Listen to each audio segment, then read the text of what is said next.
Mr. Hatchett. What's happening? It's been a while. It's been a while, bro. How you been? Yeah, I've been good. You been busy? Yeah, literally just come back from Thailand. I've been non-stop. Mate, well, first of all, like, I just want to say, you look like a 10 times different man than I've seen last time I seen you. Like, totally different. You look healthy, fit, healthy. I know you've been fucking doing loads of bits in Thailand. Yeah. Massive road to recovery. Congratulations on that. Oh, thank you. Should have just done this from the beginning, innit? I know, like, yeah. I'm living such a better life now. Like, why didn't I do this sooner? Yeah. Mate, like, you know, I always say this to anyone that ever mentions your name. I've never met anyone who has gone so far from where they were to where they are today, even before recovery. Like, do you know what I mean? To go through some of the stuff that you've gone through is fucking amazing. To come out the back end of it, and congratulations on just doing better again. Oh, keep bouncing back, innit? That's the one. I keep life sentence. I come back. You know what I mean? Addiction. I'll come back. You know what I mean? Yeah, it's what it is. You know what I mean, I've got something inside me. Or I've got some sort of higher power watching over me, man. That I have been through a lot. I have been through a lot that many people would have folded under, and I could have folded many times myself. But somehow I've always managed to be able to dig deep, and I always come back. Always come back with a bit of a bang. You know what I mean? It's a good trait to have. Yeah. You know what I mean, mate. So I know, obviously, you've done loads of podcasts before, but from the horse's mouth, what did Ben look like growing up? What was sort of young Ben like? I started young. I've got one of them sort of typical stories. I was bullied when I was younger, like growing up. I was always small. I was always very small as a kid. I did have a difficult time. I was in like foster homes, not care homes, foster homes, and I had a bit of a difficult time then, being on the receiving end of like physical violence. And then I come out of care, and I was a bit of like a misfit. You know what I mean? How old were you then? I come out at 10, but then it was just sort of like I didn't really blend in. So when went into secondary school, and that's when I couldn't really find myself. I couldn't really find like a group of friends. I didn't really fit in with the cool kids. I didn't really fit in with anyone. I was a bit of a trampy kid and that. I didn't look after myself. I was a bit lost. It's quite a bit of a sad story looking back now, And and then it was like I got into the sort of secondary school period, and school, I struggled at school, bro. Like, what with? Just like the fitting in aspect of it all? Sitting in and learning and homework and all that. I just could not do school. Yeah. I was the same. Yeah. My idea of hell, mate, is sitting down doing nothing. Yeah. And I've learned as well, I've actually, I always think I was kind of dumb because of that, like putting in classes. But I'm actually not. Yeah. Like, you know what I mean? I'm not academically. Is that I'm not a very academic person. But what I have learned to love about myself is my energy. I've got very creative energy. I'm a very strong manifestor with law of attraction. I'm very good at thinking outside the box. Yeah. And I've got schools want you to think inside the box. Oh, 100% innit? They want to fucking trap you. Like, it's like I've ever read that book, Rich Dad Poor Dad. Yeah. Robert Cole. Yeah, there's always one thing in it, like to teach us not how to make money, but no, the difference between earning money and making money. Yeah. All them sort of things that I self-educated myself with, and just naturally that my sort of, the way my thinking and that is, and so I learned that I'm not actually dumb. You just didn't have any, tell me if I'm wrong, but I was always the same, branded as the fit kid, the lad who was always going to amount to fuck all, because I wasn't academic, but as soon as you give me something that I'm interested in, I'll beat anyone in the world on it. Yeah. Do you know what I mean? Yeah. Here's one as well for you. Einstein. I read The Mastery by Robert Greene. Yeah. The 48 Laws of Power on that. Yeah. And he wrote a book called Mastery, and in one of the chapters, I can't remember the subject it was, but it was talking about Einstein. Einstein actually went to naughty school. He actually went to the naughty bit of the class. Yeah. And then he ended up going to a special school. But in this school, it was run by, I think, a Swedish professor. And basically, in this school, they give all these kids, they let them choose whatever it is they wanted to focus on and their inclination. Yeah. And they basically worked around this child, focused on whatever made them tick. Yeah. Obviously, for Einstein, it was physics. and he ended up winning a Nobel Prize. So that's what I'm saying. It's different things, and I remember that and looking at how the school system that is, he was classed as antisocial. Yeah. But then really, if he was left to his own devices and given full support into that, being able to channel energy, something that you're interested in. Yeah, probably won a Nobel Prize. Yeah. See, I could have been a Nobel Prize winner, man. In physics. Fuck school system. Ben Hatchett for the Nobel Prize. So, like, obviously, you went through that in school then. Like, what after school? Obviously, did you come out? Were you in care when you were in school? No, I wasn't really in care at school. Fosters and my mum, I was at home life and that. Then things broke down. I was about 15, and I was really taken in by the sort of street life then. I met some people that in the town centre, hanging outside McDonald's. Remember, I'm not from London, I'm not from the city. I'm from the south coast town, East Sussex. Like, I'm not from like gangs and all that. We're like rogues, and we all had like TNats and all that sort of stuff. And just jump you on a weekend, robbing crates of beer out of shop. Yeah, that's how we get down. That's our gang culture. You know what I mean? But it seems we were rough and ready. A lot of us, do you know what I mean? You have got to, like, in that life. You will be getting into fights on occasion. Yeah. It does test you. And but just the crime, I got really addicted. I think I sort of found like my purpose. I found fitted in. I was getting female attention, and I didn't feel intimidated. I wasn't getting bullied, and man, I really got used to like that sort of crime style. I watched a lot of fucking Scarface and shit like that. Yeah. Do you know what I mean? I was sort of brainwashed. But I think it's like, like you say, because you were bullied at school as well. It's so bullying's a fucking horrible thing. So I think for a lot of people to be a part of something where you're not being bullied, which at the time is probably the worst thing ever, everything else doesn't really, it's like tunnel vision, isn't it? You just think, oh, well, I'm not being bullied anymore. Everything else is just smoke and mirrors, like. Yeah, no, 100%. Like, and I definitely held a lot of resentments as well, because, at that sort of age in town, if I saw some of the guys from school that I thought gave me a bit of our time, like, I was ticking them off. And I did, I really did. I'd got some back, and it was such a great feeling of satisfaction, you know what I mean? And so there was definitely some of that did, I think, carried with me to how I was acting out. Yeah. They're getting involved with crimes. I started getting arrested. I was staying in B&Bs and that, like 15, 16. It wasn't long before I went to like a young offenders. That made me fucking worse. Like, is that because you were surrounded by other people who were in the same game? Like, don't get it wrong, I was quite intimidated in my first time away and that as well, because I still wasn't big, I was still small. And next time you're meeting lads, that are from like cities and really are from gang culture, you're like, oh, yeah, okay, yeah. All right. I thought I was a tough lad here. But then I come out even worse because I've been around these sort of people and I felt like I've been in young offenders and, I've earned my stripes now. So I was like, so things got worse. And, I actually networked and I met people from young offenders and, I was really, really maturing in the sounds a bit cringy, but the criminal underworld. Yeah. Like, you're making people, then you start, you attempting to be a drug dealer and... Yeah, it's right. Like Renee Robbins and, there was other things that was involved and just... Yeah, it was like you just living in that fast lane. But me, my thing was always like... violence, with substances and robberies. I was a terrible drug dealer. Like, it wasn't like before long. Then, obviously, at 17, I got, the crimes got a lot worse, especially the violence. Unfortunate to say it, but we got to keep on this. I was convicted for knife crime. Yeah. You know what I mean? So I was convicted for knife crime at 17. He was 17 himself.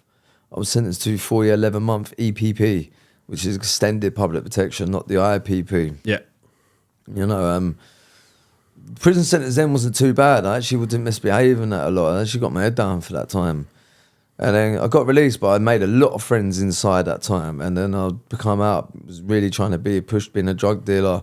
But again, I'm like, I think it was my third day out, I beat someone up. Yeah. Someone I had a problem with, like someone who was close to me at the time. So I hadn't changed. And then I got recalled. So I was on license for like over 2 years left of license. And I got recalled for a fight in the pub that had nothing to do with me. I was from Eastbourne, so it's like a small town. Like, the police know you. There's a big fight in the pub. I've got a white t-shirt on. Someone who calls the scene had a white t-shirt on. Police is going to say, oh yeah, well, it's obviously you. Yeah. It's a small town, you get known. It had nothing to do with me, but I got arrested. And they charged me straight away without looking at the CCTV footage. So when you're charged and you're licensed, bam, you're getting recalled. Yeah. So I've gone back, recalled into the prison system, but instead of thinking like, well, I put myself in that situation, I didn't just walk off, or like, you know, look at the shit I was doing when I got out. I kept saying like, this is injustice. Yeah. You know what I mean? I was like looking just like made that. you angry, like. Yeah, and I had a relationship at the time, you know, my first sort of girlfriend. Then, you know, she copped off with someone else, like, and it broke my heart. And inside, it was just, then I completely, I don't know whether I lost the plot, I don't know. You know, I was done for, I have to word this carefully. I was done for like hostage taking ×4, so false imprisonment. Yeah. You know, apparently 4 people was held in a room by myself and someone else, one assaulted. And I had that. Someone got slashed. Obviously, I got slashed and they got slashed after. There was another assault on the yard. Then obviously there was the rooftop protest in Winchester prison. I can talk about that because that was convicting. And yeah, things just fucking escalated. Yeah. But when I was on the roof in prison in Winchester, if people have seen the podcast, the story, you know what's coming. Yeah. There was like they bring in like all these negotiators, like professional negotiators. They never give you anything for the calls in these. You know, I had a few protests, and like you know, so I know the deal. I know the drill. Like, so you can ask whatever you want. They're just trying to stall you, long you out tight, like, get you to come out peacefully, calmly, or you know, whether to come down. And I was just taking the piss, and I said, get me an Elvis Presley impersonator singing Faith by George Michael. Like, what the fuck? And that is literally why they was like, you're gone in their head. Yeah. And yeah, long story short, I come down. And because of that, I got sections. So from prison, they was like, they're not right. And do you think you had something wrong with, like, I know you're like, you know, and that sort of like army mentality where that's the same thing that somebody in the forces would have done. Like, what's the stupidest fucking thing that I can say now at that time? Do you know what I mean? Like, do you think you had something wrong with you that time? Or obviously it wasn't right, but do you think there was genuinely something not ticking right? Or do you think it was you just acting out? It's a good question, man. I've asked myself it sometimes. I don't know. I don't know if it's like a combination of things that can be explained, like non-emotional control. Yeah.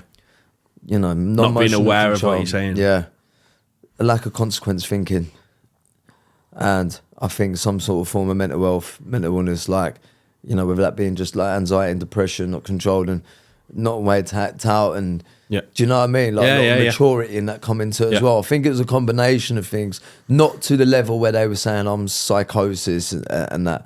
Do you get what I mean? I think if I broke it down, what my problem was, there is definitely mental illness involved. Yeah. But not to the point where I was so gone in my head that I didn't know what I was doing. I knew what I was doing. That not makes it right, but I didn't know. I was still in like the right frame of mind to make a decision. I still could have not done that. Yeah. But in saying that, it was funny at the time, and you like Elvis. And how life works out, you know. Like, many people get to enjoy the story of it. And then I went to the medium secure. Medium secure was sick. Like, you know what I mean? It was just an easy ride. Is that where you can like sort of go out on the weekends and that? You can't go out on the weekends and that. Some people there do get to go out in the local town and that. Obviously, I was still on like prison transfers, so like, you know, it was a bit restricted. But you could tell in your room, it was just relaxed. Food, like shop. Oh mate, it was just an easy life. I was just in the fucking block. So it was a night, that block of segregation. But then there was an escape attempt. This was my main conviction, what led to my life sentence, the indefinite sentence. I'll say that because some people say, you're out of your life and you're out. I'll explain. But so yeah, there was a key fob that worked for so basically where we was like, where you could get tea and they give out meds at this sort of time, where you queued up, you had to get your food and that. There's like fobs, and went to the office, and we had fobs for our room, and this fob worked for this main door that could take us to reception. Straight away, mate, let's escape. That's where my head was at, right? Escaping. Yeah. Things turned out fucking west, and staff, end up getting grabbed, took up, something put to their neck by one of the guys. You know, I've always felt bad because I felt like 2 people died from that after. Do you get what I mean? Like the 2 lads that I'd done it with died.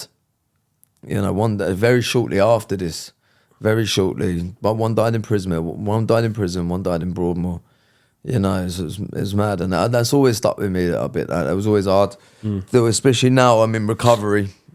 You look back because I follow the steps, and a lot of the steps is we have to write a lot of shit down. We have to really find ourselves a bit, and it's not nice. Do you know what I mean? Like it's not nice. Something. Look, I didn't force anyone to do that a day, but I definitely think I had the influence. To sort of say let's not do it, and I don't think they would have. So I have to live with that, Yeah.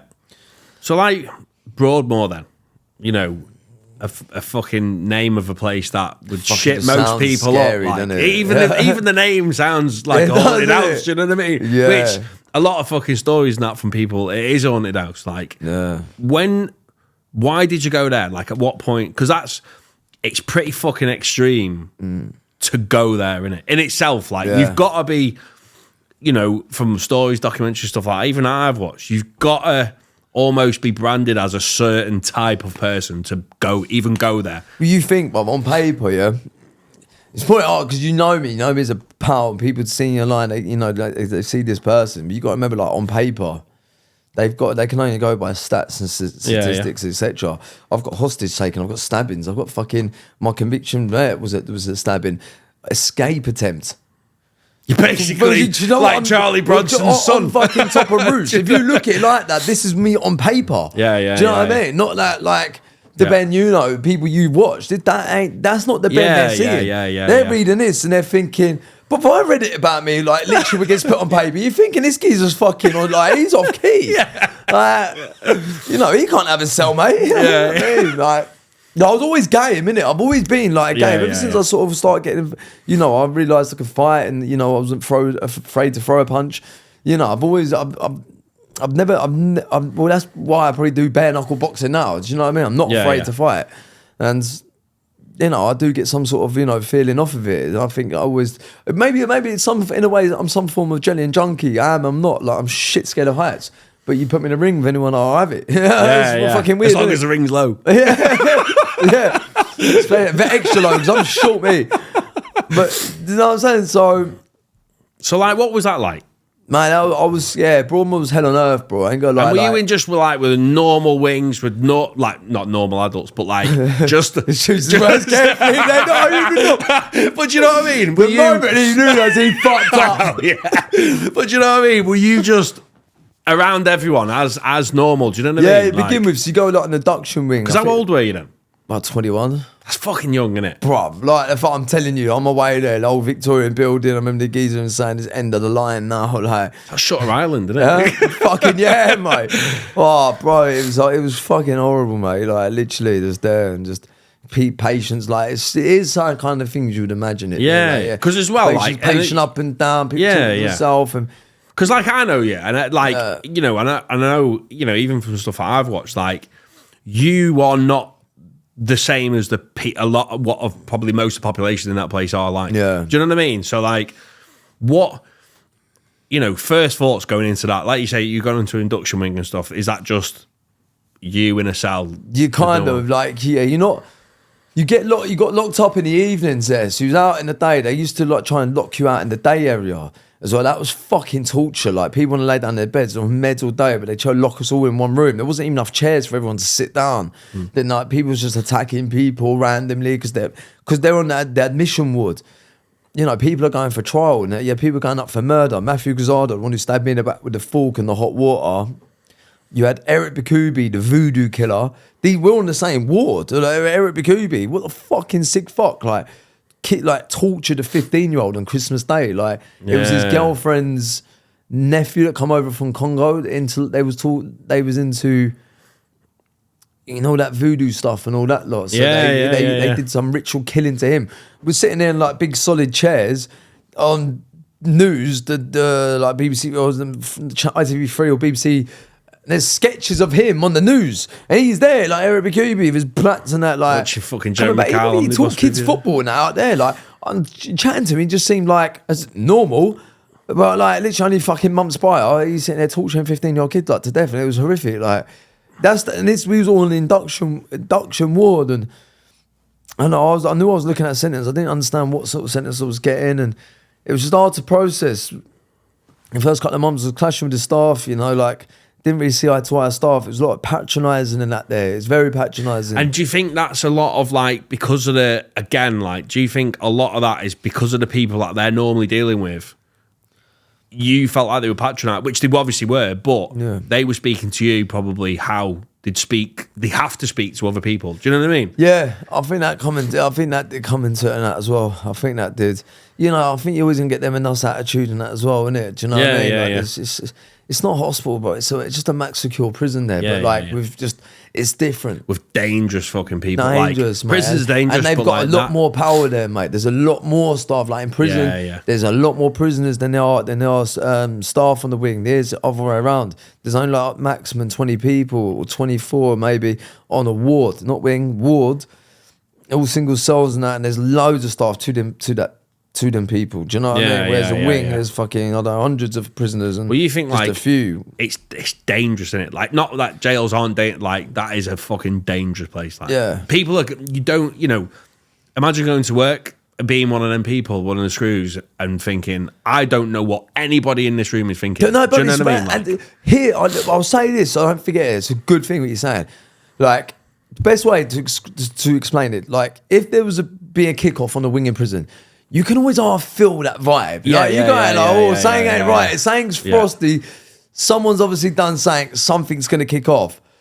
In a ward, bro, the attacks are random. Because I could be in here, you get voices in my head thinking he's been saying it, he's been saying that. And they don't know, because you got to remember that, with schizophrenic and psychosis, they don't know what the reality is. Do you know what I mean? That feels like their reality. You know, if I've got Satan telling me to go fucking stab him, do this, They do it. Feel like there's people in there chop their mums' heads off. You know, Patrick Sereda, he was on that ward too. Lovely guy. You know, he's the one he tried stabbing the Yorkshire Ripper in the good eye. Like, he was a lovely guy. Like, when I was in seclusion, he used to drop me bots of lilt through my hatch and that. He used to attack everyone. He never attacked me. I got on with him. He used to say he was from Spanish. He wasn't, was he fuck? Like, but he was so far gone, but he was a lovely bloke. But he was like, you could see it in his eyes. He was real schizophrenic. Do you know what I mean? Like, he killed his mum. And people can say it's wrong and all that, How can you really hold somebody account for that when it's a tricky one, isn't it? Like, how can you sit and judge someone for that, Again, obviously wrong, killed his mum, but, he's got to live with that. But he thought she was a kung fu master sent to try and kill him. But she's just mad and like, incapable of. And he believes that, bro. He's not even trying to tell him in the story and all that, how he choked her. And I was like, bro, that's how heavy them places are. People talk openly about that. And I'm 21 absorbing all this and that as well. Like, it's not healthy. Like, even, the fact that you've not got something that severe wrong with you, but you're then in that environment. Exactly. You're talking, to a schizophrenic guy who's literally telling you how he killed his mother by strangulation. At 21. At 21 years old, bro. Mad. And you can't go anywhere. We're all locked in a fucking room. What are we going to do? Start upsetting people? No, come on. I don't want to hear this, mate. Like, listen, I've always been a ballsy guy. I always stood up for myself. But, I actually built a good relationship with him. But you felt trapped there. It was just a fucking horrible place. I got attacked by Matthew Gazada for no reason. He stabbed some guy to death in East London. Matthew Gazada did.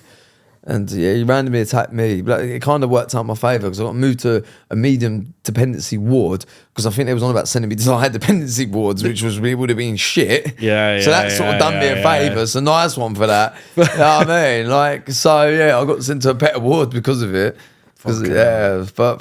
So who else was there at the time? Was any Saw the Yorkshire Ripper. I worked in the cafe, and that Robert Napper for me was always like, I've never felt something like it when I saw him for the first time. I ended up getting a job in the cafe in Broadmoor. So every ward you'd go down once a week to the canteen, and then after the canteen there's like a little cafe. By cafe they do like burgers and chicken burgers and bits like that. You know? I got lucky. I fell on my face. I had a job there, and I really did really well with it. A lot of my problems come from the ward. The staff that worked in the cafe at the time were like old cockneys and that, and they liked me. Do you know what I mean? And it was nice because they treated me human. So I felt like, I felt, I didn't feel non-existent. I felt like a bit of a human sort of there, which was nice, and I had a good relationship with him, which is why, because I was going to do the Robert Napper with a spatula, because I thought, I've skipped a bit. I got an indefinite sentence. I was given a 3741, which is an indefinite sentence. And is that just you're cut off from the world for the rest of your life? Like basically, you have to go for a parole, a tribunal every year to get out. You have to sit there in front of a judge, doctor, and like an upstanding member of the public, and they have to everyone has to be approved. Say you're ready for release. Yeah. Bro, I knew I was fucked. I knew, mate. I knew how I was in there. Do you know what I mean? I was problematic inside, like. Yeah. So I was fucked, and I knew that hit me. And after I got tapped by Matthew Gazada as well, I was getting bang on the painkillers. I was straight on the tramadols. I was blagging it to get them. Obviously, I was a bit fucked. It triggered off a sciatic nerve and all that. Like, I played on it because when I had that tramadol for the first time, and I was. Just blows everything else out. The sentence is all right. We're all right. Yeah, watching Futurama on the freeway, like, off and out and trammers, I saw it. It's not too bad. Eating like a crackhead. I was smacking it. I was like, yeah, it's all right. And I was just saving them up and taking more dose at night. Do you know what I mean? Just doing all that like kind of ways, trying to get through the sentence, trying to do it not straight-headed because, straight-headed, it was a lot to deal with. And I was gonna do that Yorkshire, that Robert Napa. I never felt such energy like it. I felt like him with the Ripper as well because I had to cook their fucking burgers. Oh, That's mad, isn't it? Yeah, because they was on Sandhurst ward. And they used to come for their food on a Thursday afternoon. So I remember I took the Yorkshire Ripper, his fucking chicken burger over, mate. He all fat thing, grey hair, and he had like an old old blue musky false eye and that.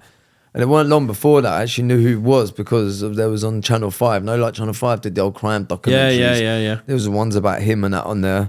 And I was watching it and I was like, he's in here. But the thing about Broadmoor, they didn't really protect him in Broadmoor. No. Like in Ashworth, obviously we get to it down the line, they had Ian Brady in.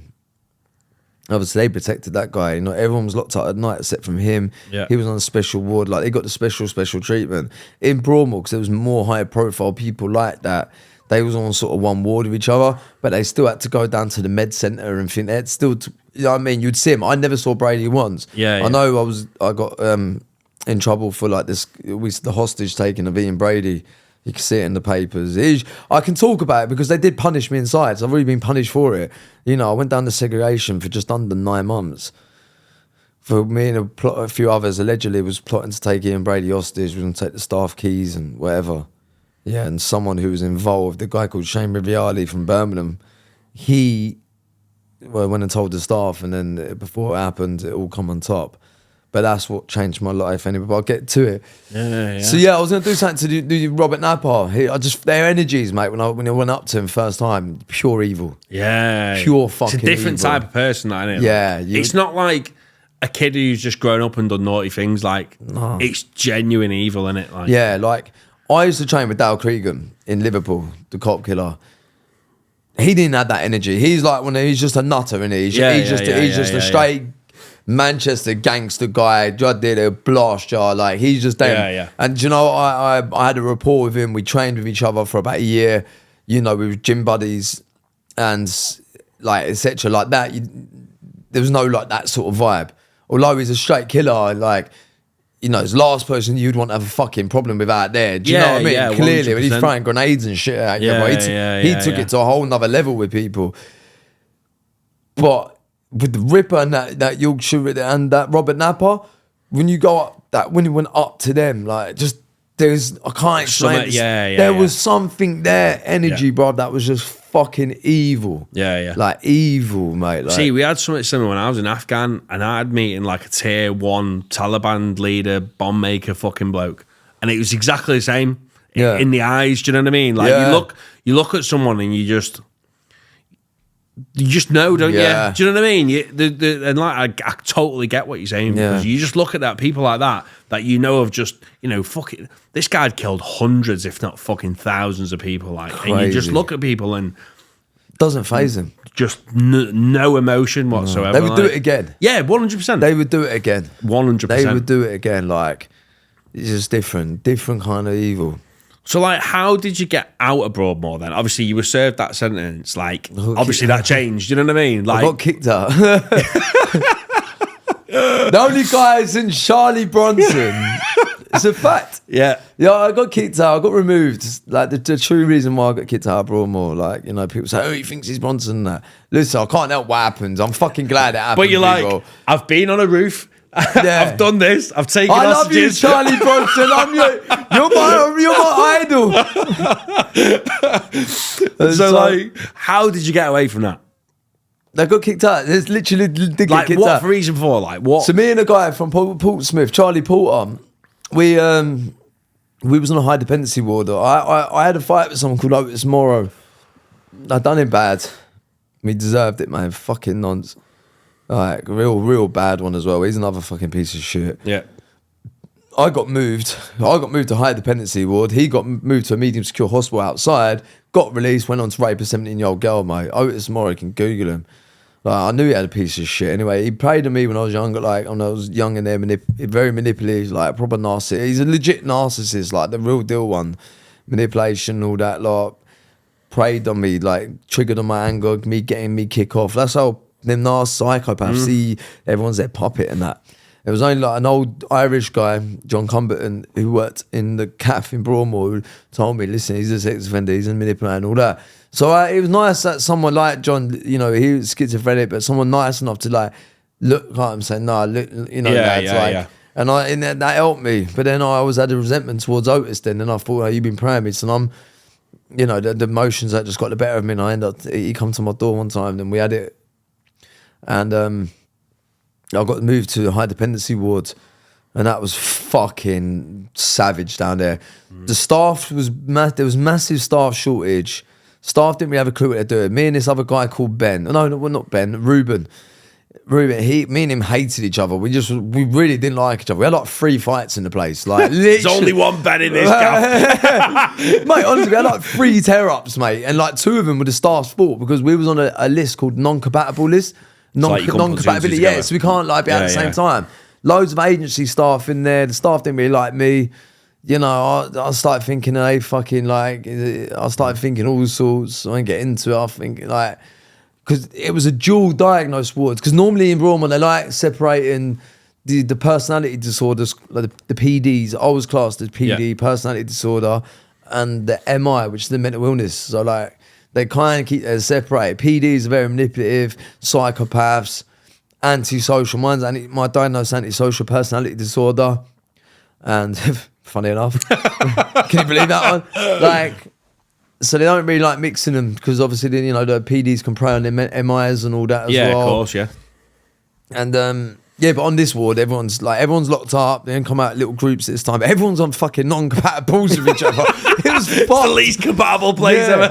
But the ward changed years out because they was treated as bad. Like, legit, I still don't regret doing this to this day. I've got a lot of regret. You know what I mean? I really have. I never regret doing what I did to get kicked out of Broadmoor. I didn't actually know I was going to get kicked out for it. It was a bonus. But yeah, like, what the hell they was fucking treating us was savage, bro. Like, it was so bad. Like, it just was locked up there. It was meant to a hospital. There was no therapeutic there. It was just locked up. It was inhumane. After my kickoff, years down, my psychologist in Ashworth, she was really high up in the job, and she was involved in like the something to do with the ward that it all kicked off on. Chepstow, it wasn't Chepstow, it was another one it was called. I forgot the name of it. But she was heavily involved, and they tried stopping. They basically, down the line, years later, they stopped what was happening on there. Like, said it was like inhumane or whatever, because it fucking was. But going back to what happened that night, so yeah, me and Charlie had enough. We really had enough. So we thought we're going to have a protest. And yeah, it just fucking kicked right off. So we got into the office. It was meant to be like unstructurable glass, perspex glass. Don't know how Charlie did it, but he got us in there. So we smashed, we got into the office. And this is like, they was pen and paper. Everyone had like a folder. And literally the first couple of pages says what everyone's in for. So like your index offence and that. But fuck, I knew what everyone was in for on these 2 wards. So the office was in the middle, and it was split into like in the middle of 2 wards. So one was the induction ward, one was a high dependency ward. Oh man, I started shouting out what people was in for and everything. I started pissing all over the files and everything. We barricaded this office, went on for hours and hours. So that put me and Charlie down as a risk from other people and a risk for them from us. It's breach of the information that By clause, like GDPR. They've got a duty of care. Yeah. So now we know personal information So that's the reason why we got kicked out. No way. Yeah. They would get, like, if it was just in writing that, they've had it loads of times. They would have just kept us in, but it just sounds cool, innit? We got kicked out. Yeah, it does. Like, Yeah. that's really due to like duty of care, like breach of information. But that's why I actually got kicked out. Yeah, That's mad. Yeah. So like, where did you go after that then? Ashworth to Liverpool, and Charlie Porter, he went to Rampton. There's 3 highest secure mental hospitals in the country. I went to 2. That's crazy. Fucking God, I was like 23. That's mad. Touring the mental asylums at 23, 21. Give me an incredible story, innit? That's mad. So like, how did that go then? Like, you know, when did you get released after all that? Well, we're not to Ashworth. Like I said, you know, I was accused of taking Brady hostage, well, attempting to. I went in segregation for nearly 9 months. That was fucking long. Yeah, yeah. But that's where I read the book, The Key to Living Law of Attraction, you know. And That's a secret. Yeah, it's from the people made secret, but it's another book. You've got to really engage with this book. You've got to write in it. And yeah, man, it changed my life, man. It humbled me, it motivated me, and I really did change, you know. I never really got into occasions after that, and like I was just focused. I wanted to come out and do good in the world. It sounds deep, but it's true. And well, proof's in the fucking pudding. Look what I've done since I've come Always out. given a chance. Do you know what I mean? To go from being there thinking you're not going to get out, and then there's a little glimpse of, well, maybe actually I might But get I said here. 2020, like, bro, this was like 2014, 2015, and about that 14, and I kept saying, 2020, I'll be out. 2020, I don't know what it is. I kept saying 2020. Proper manifested it, bro. Like, and I did the courses, what you had to do to get out, and I stayed focused, and you know, I was really, I knew I was going to be a fighter as well. I knew I was going to fight. I'm telling you that. I thought it was MMA for some reason, but I didn't know. I ended up doing bare-knuckle, but I just knew, brother. I wrote all these goals down, and I probably believed it.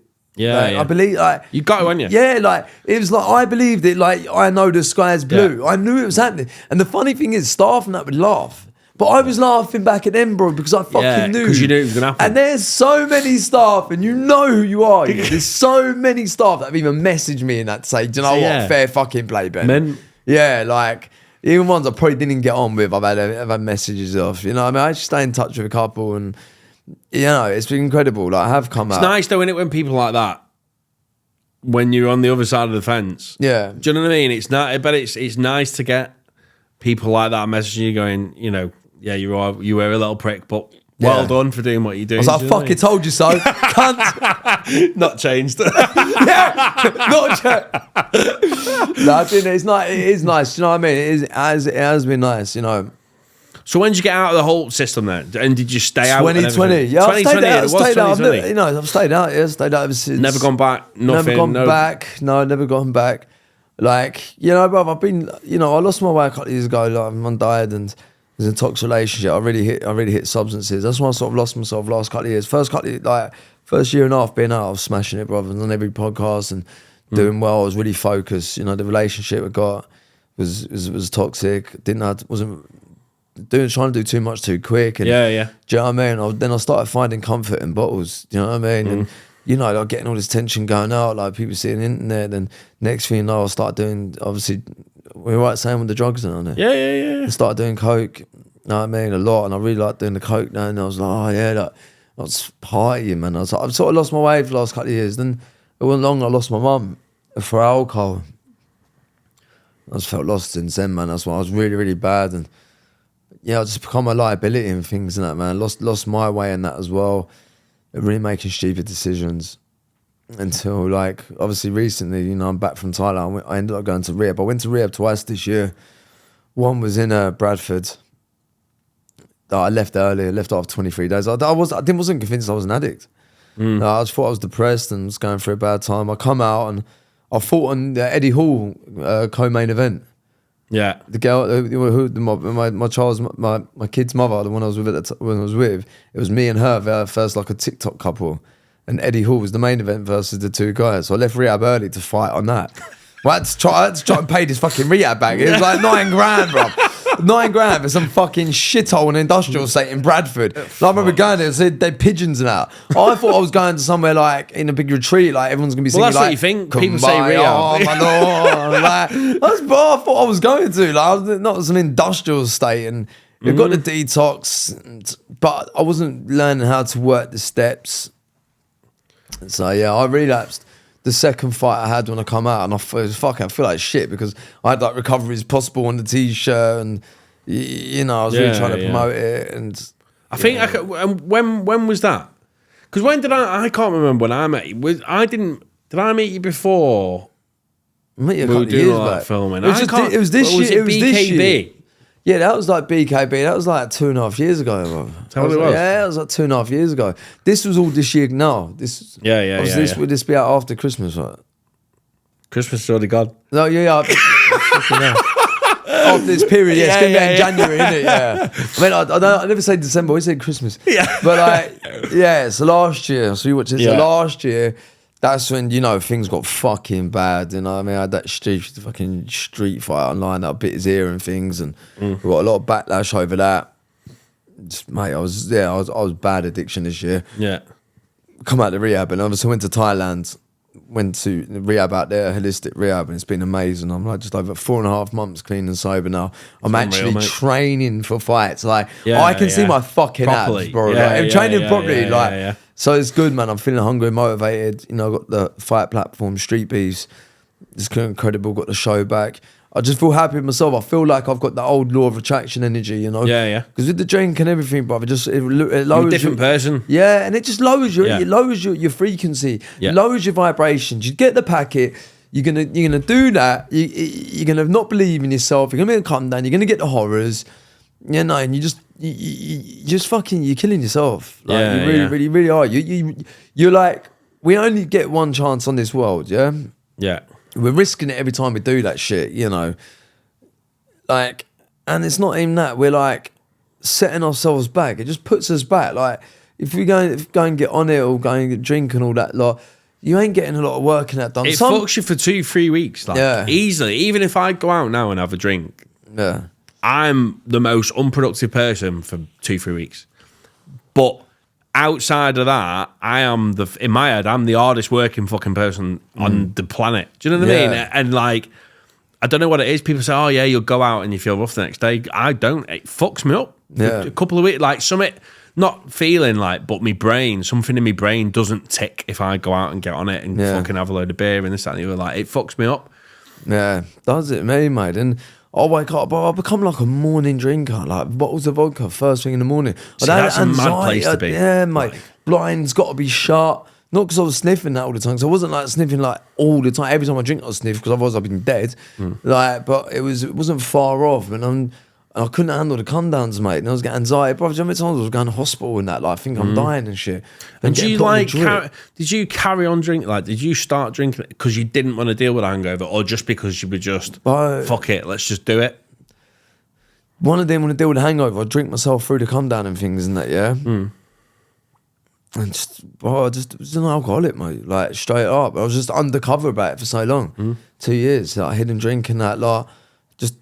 Yeah, mate. Like, it just every day I just had to drink. Do you know what I mean? Go and training, had to come back, got to drink. Yeah. Had to have something. Like, a lot of it was anxiety as well. Like, I've always had anxiety around eating food because, you know, I've actually got a story about when I was in Broadmoor. I was actually getting steroids sent in. I ain't told anyone this before. I couldn't because I was still on like the fucking license thing, innit? Yeah. Like. So in the people, if they're probably going to change the rules after this. Did we say it? I'm going to say it. So have you seen the picture of me in Broadmoor? No. When I was hen. I'm going to show you. I'll send it to you. So can we put it on the screen? Yeah, I'll put it on. So it's going to go on the screen right now. So I was like henching it. You know what I mean? I'm going to show Rich now. So I was henching Broadmoor and it wasn't natural. It wasn't natural. So I was getting... It was in Ashworth. I think it was Ashworth. As you could basically, because it's a hospital, you can get toiletries sent in. Yeah. You can get toiletries. You know, you ever seen that tooth whitener powder? It's like a little pot like that, yeah. And it's tooth whitener. So it's powder. Right. But I was getting my friends out there to pour that out and getting Dynabol. You know Dynabol? Yeah, and just crushing them up. Blue powder. Crushing up, putting it in, innit? So I was taking that, like, and people say because you're in high school, they didn't like you ain't getting nothing in the visits and that there. They did not think, they just thought I was smashing gym. But people used to joke, "Oh, you been on stage?" No, but I'll show you this picture. Yeah? But ain't in the funniest. The other one I did. Patients are definitely gonna hate me now. They're gonna change the rules after this. I just get vodka jelly sent in and Radox boxes. Yeah. Because you like toiletries. So you know the you get a shower Radox gels. bottle? Yeah, I get them made. You know the vodka jelly? Yeah. To fill out the same colour.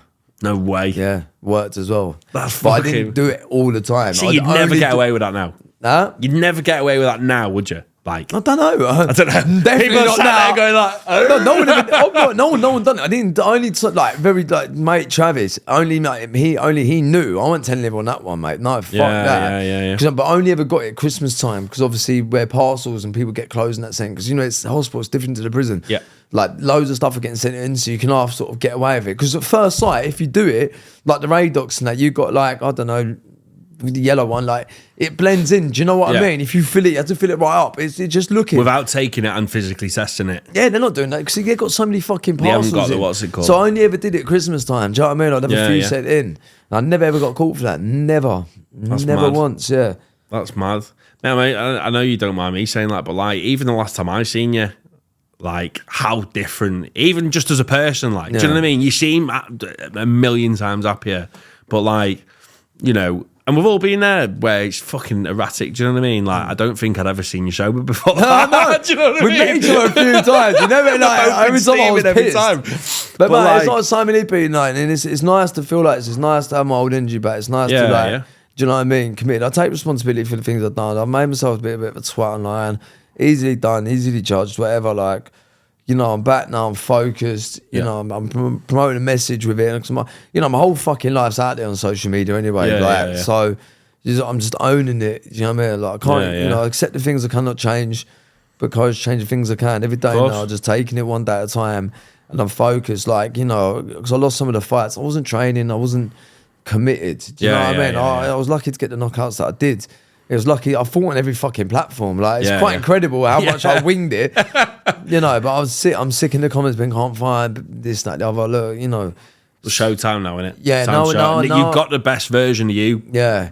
So now I'm really gonna shut people up now. Not even shut people up, but like, you know, some people that have been supporting for whatever journey and like maybe probably had a bit of belief in me, and I've probably just been like, they're like, well, why am I believing this guy? Like, you know, really to sort of show like stand on what I'm committed to. Do you know what I mean? Yeah, 100%. So like a lot of people probably didn't know there was a problem there. Do you know what I mean? Like people are very quick to judge. Like me, one thing me and Jay was said, people are very, very quick to judge. And even though, you know, people can see all this on socials, they don't necessarily, like nobody knows what is happening in the real world in the background. Do you know what I mean? They're only seeing that, you know, 10 minutes for a fight or whatever it is. Do you know what I mean? That then a lot of people are subconsciously thick as fuck, where they don't realise that outside of that ring, you're a person who's been through fucking loads. Do you know what I mean? Yeah, I'm still trying to find this picture. It's the internet here. It won't let me scroll right down.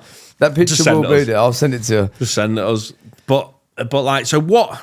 You know, obviously you've been through fucking like. Congratulations again. Like, I'm well happy for you, mate. Thank you, bro. 10 times. You can You see it because you can. As soon as I seen you, then it was like it's like looking at a different person. Nah, nice one. I feel better for it. You know what I mean? I've got, you know, 2 sons now. One of them I haven't got a relationship with because, do you know what? Yes, it was a toxic relationship, and you know she definitely is far from any fucking angel. But a lot of it was probably my doing through drink, drugs, partying. Do you know what I mean? There's other things that come into it, but you know, you could always go tit for tat, and then it'll just go on and on and on. Yeah, but the reality is, like, you know, like fuck it, it come down to probably drink and drugs. I'm not gonna let it happen in my second relationship. You know, my son was born, and I've got drinking on that side of the bed. I had to go. That's why I went to Thailand. You know, I left the relationship. I left my son. I left his mum. But I got to spend the Christmas with him. Do you know what I mean? That's I wasn't bonding with him when he was born, bruv. Like the drink, and that was making me feel more shit. But like we were saying before, you've sometimes, you know, and I get this. You have to, you know, you going away for a few months and doing that and coming back the man you are today is a good sacrifice, because at the end of the day, you could have just kept doing what you're doing and you might not have been here now. Do you know what I mean? It only takes that one time where you'll go a little bit too far, you'll have a bit too much, or something will happen, and that's it. Yeah. Index, do you know what I mean? But I don't know how I didn't fucking die yet. Yeah. Mate, I get flashbacks now, like going places, and I was thinking, like cringy things I've done, but mate, I've gone for like 2-3 days, And I'm laying in bed, my heart's going all Yeah. and then you hear stories of other people that haven't made it through and that. They've done like massive half heart as attack. much as you, yeah? You're just playing with fucking fire all the time. Yeah, bro. Every time I was doing a line of that, mate, like, it's fucked, mate. Like, going on for days and that, and then drinking things like vodka and Red Bulls and that as well. Like, that would come. See how far I can push my heart. Do you know what I mean? Yeah, mate. It's crazy, isn't it? Mad. It's fucked, And like, mate.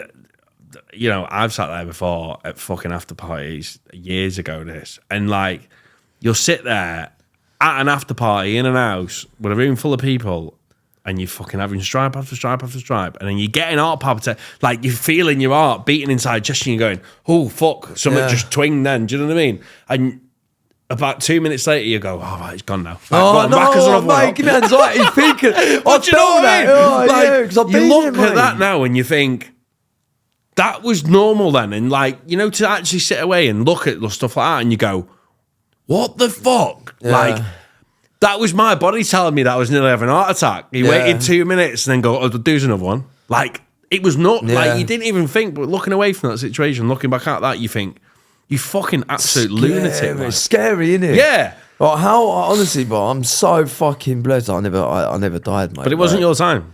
That's and it. it's been able to let you do all these things now. Yeah. So what is the future? What is the game plan now? I know you're No, healthy. my you're fighting. recovery first, man. Like, Yeah. you know what I mean? Shout out to Helena Rehab. You know, what they did for me was a fucking amazing, mate. It was, my God, my higher power.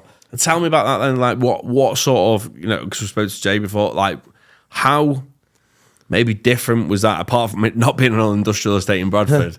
And like, It was a holistic rehab. So they do trauma and that as well. Like, there's a lot of Israelis there, go there from the war. 'Cause you remember, they got national service there. Yeah. Do you know what I mean? So lads like 18 and that getting sent to fucking war. Like, we all know what's going on, Palestine, Israeli. I know a lot of people don't like Israel. A lot of people are pro-Palestine. But listen, they're Israeli. They're getting sent to war at 18. They have national service. They have to serve their country. Yeah. Do you get what I mean? They like it or not, but they're getting sent. They're going. Yeah. But Helena Riyadh, they do trauma therapy and that. So a lot of Israelis go there through what they've done, seen. Who knows? I can't imagine. That probably fucks you. Heavy, like, yeah. So there are a lot of people that go there. From addicts around the world, America,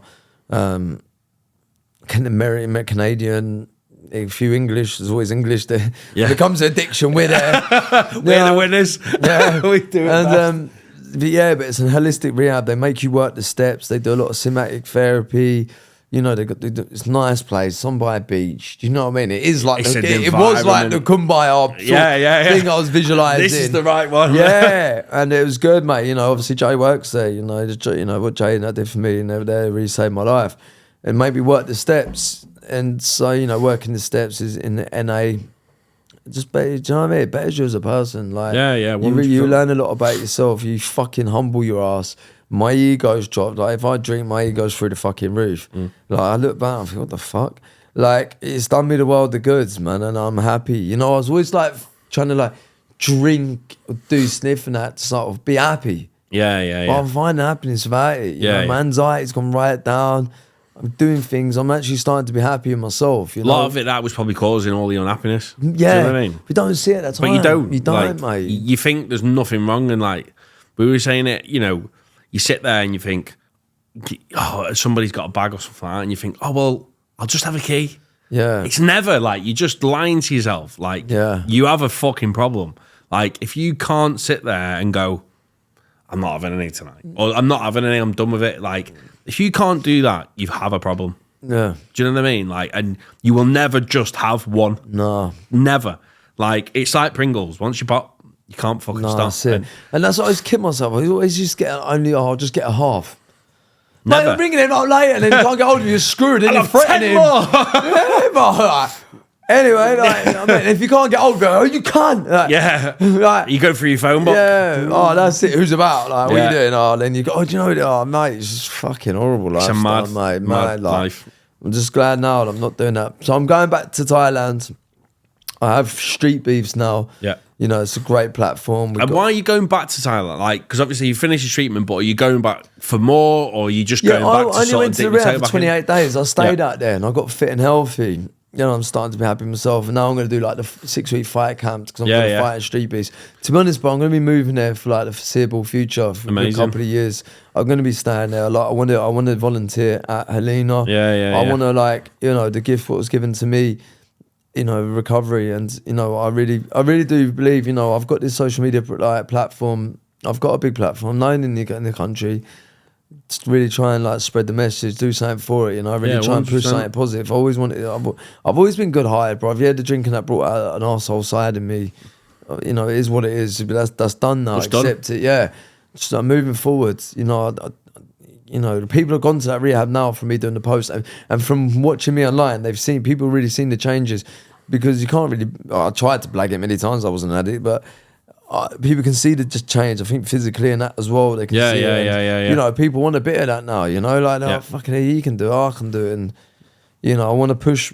Thailand, they love fighting. They love Muay Thai over there. They're all ninjas. Man, ninja. It's their fight. It's their like fucking football over there, isn't it? It's their. You do a lot of K1 and stuff like that, isn't it? Yeah, they love Yeah. But their gyms out there, like in Phuket. I'm going back to Phuket, not the islands. The islands where I was staying was like a Muay Thai gym, like traditional. The boxing Thais ain't got the best of hands, but over in Phuket, there's a lot of gyms that do Western boxing. I just love it over there. I love the coach. I love the bow with them. I just love their respect, and I definitely should have been born Thai. I just fucking love it, man. I just love the freedom over there. I think as well, being incarcerated most of my life, because I got out after 10 years as well. If people know, it took me 10 years before I was released. And then before then, like I spent 2.5 years in because of the knife crime. So, and a little sentence when I was younger. So that's 13 years. I'm 35. 13 years of my life I spent behind the doors. And with Thailand, you can just have your little moped and my little German whip, and I just get about. And then I'm like a little GTA character. I'm just pure side questing. Like I go here, go eat out my food, and. I'm fortunate enough to earn a bit of money on social media that gets me by, and I've got good people around me, and I'm pushing street beefs, and I'm really committed to this fight game now. Will I ever be a champion? Probably not, but why not? Why not? Who knows? I might even shock myself. I might just be saying that like, I'm going to be like, but you know what I mean? Like, I'm just living my life, being happy. I'm just finding that sense of peace and that happiness in the minute. My life's been fucking chaos, and I've been through some mad shit. I've done some mad shit. You've slowed it right down. Yeah, down. Slowing it right 10 down. times different person, mate. Honestly, I'm well happy to see it as well. Though, it's nice to see people. Even I didn't even know there was a massive problem there. No, but you can tell in just the way you are. Yeah, just the way you are now. It's 10 times. It's a different person. No. It's amazing, mate. And fair play for fucking doing it. No, that's not it. So street beefs, it's going off. Dates, give me some dates. What's happening? 1st of March in London, Harrow, London. So basically, I've got my friend, he's Frank Warren's nephew, Freddie Warren. He does he's in charge of Warren managing boxing and all that. Kind of like my manager. He's a mate, and we got into a debate. I said bare-knuckle boxers with piss glove boxers. He was like, no, it wouldn't happen. So we're collabing. He's picking 10 glove boxers, well-known boxers. I've got 10 bare-knuckle lads. I was going to say it should be all right to say his name. Danny Christie's meant to be fighting on there. We've got Jack. He's got Jack Fincham fighting, who's some big fucking names, man. I've got some King of the Street fighters and that. All the cards coming out, and I'm fighting on there. Freddie's going to be fighting. So we're doing 5 2-minute rounds. In bare-knuckle. They're going to be fight boxing in 4-ounce gloves. So it's meeting in the middle. It's not bare-knuckle, it's not glove, but it's in the middle. MMA gloves like they wear in UFC, for those that don't know. So Queensby rules, so they can't clinch in that, which in some bare-knuckle organisations you can. So it's going to be exciting. Yeah, it's interesting. Different again though. It's different though, isn't it? But that's why I know I need to like myself through these things. Like I had this idea. I wasn't scared to go and do it. That's what I can think outside the box a bit. And you've got to be different. Yeah. I'll tick that box. Yeah. Rooftops. yeah, definitely.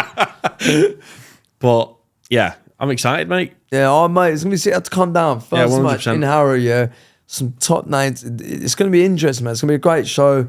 I've got just spoken. M.R. who's been going around. M.R. the rapper, the white Jamaican. Yeah. Oh yeah, pussy got it. We got him before. Pussy don't red. Yeah, we got him performing at the after party. He's actually, I've known him before he blew up. He's actually a mate of mine. He come to watch my fight at that London O2. Yeah. He actually come and watched that, and he was like filming for his YouTube and that. No way. I did a podcast with him, this before he blew.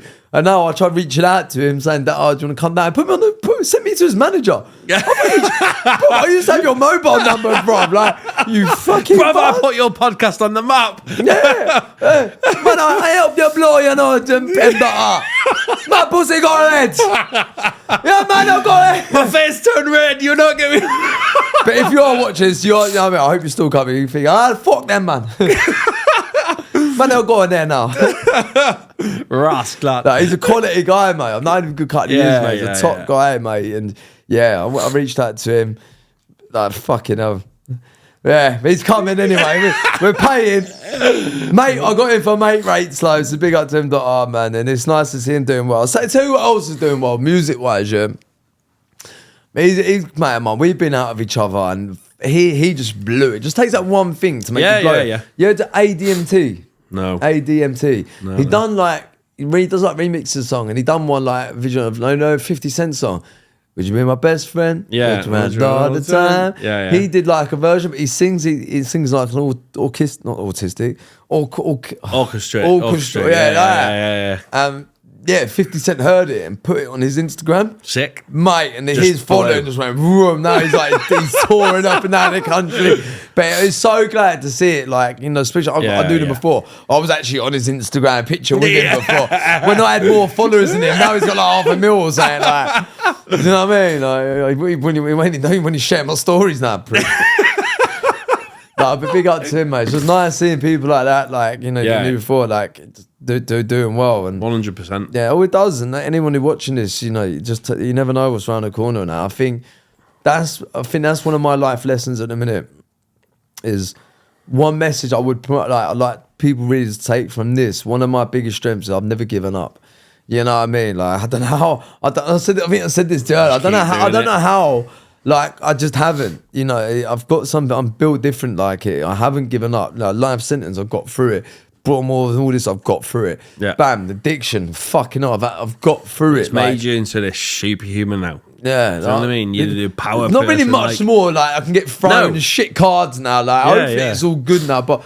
Such one, don't say shit like that. Yeah, fuck. But, like... You know what I mean? And I'm nothing fucking special. So if I can come through all of this, like, trust me, I felt it. I felt all different emotions of life. I've been there as well, not wanting to be here. Like, especially when I didn't even know I was getting released. But, like, unless I did give up, like, no, my life has been fucking really good at times since I come out. Do you know what I mean? Like, let's not get it wrong. Like, I fall into addiction, but even some addiction nights, it was still good nights. You get what I mean? Like, I've been with tens and fucking all sorts. Like, I was in jail. I was with like girls. I looked in magazines. I've been with them. Like, you know what I mean? Like, I'm just saying it as well. I was able to go to Rome, Italy. Something I had written that book, the Colosseum. If I had given up in that time when I was going through a terrible time, if I had given up, I wouldn't have been able to have these life experiences. Yeah, do you get what I mean? 100%. I wouldn't have been able to see the birth of my son. Like, I wouldn't even known that I was going to have children. Do you get what I mean? Like, if I give up before last year, before Christmas, when I was like, I went in a hotel and I was getting a load of sniff and a load of gin, I wouldn't have seen my son at the first Christmas and open presents being sober.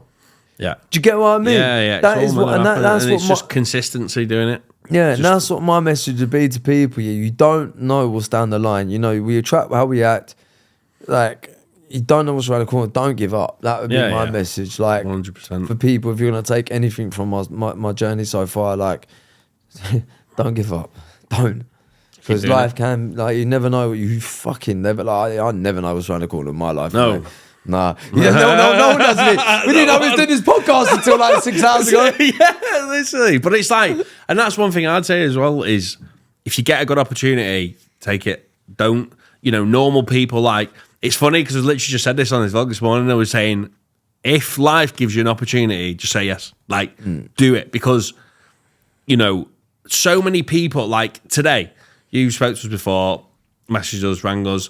So many people would have gone, I can't do that. That's too extreme. Like, that's well extreme. Do you know what I mean? Just going, right, I'm going to move a podcast setting and go to Birmingham last minute. Like, people wouldn't have done it. Do you know what I mean? Yeah. Like, but I will always turn up. Like, but there's so many people that won't, and there's no reason why. Do you know what I mean? Like, think outside the box. Yeah, Don't think of, get normality out your head, because it just, if you get an opportunity, take it, because fucking, it's like you're going to Thailand today. About Wednesday. It would have been another year. Yeah, another year. And Jay was there as well. And it's two good podcasts. That. And don't forget to like, subscribe as well. Yeah, that's the biggest one. Yeah. I need to get that on the map. But yeah, mate, nice one, bro. Really appreciate you. No, thank you, man. Thank you for coming. Hopefully, and it's good to see you as well, mate. It's been worth it just for that. Yeah. Just to fucking see how well you're doing now and fucking healthy. No, I appreciate it. It's nice to see, bro. You take it easy, brother, and I'll see you in March. Peace out, everyone, man. Go.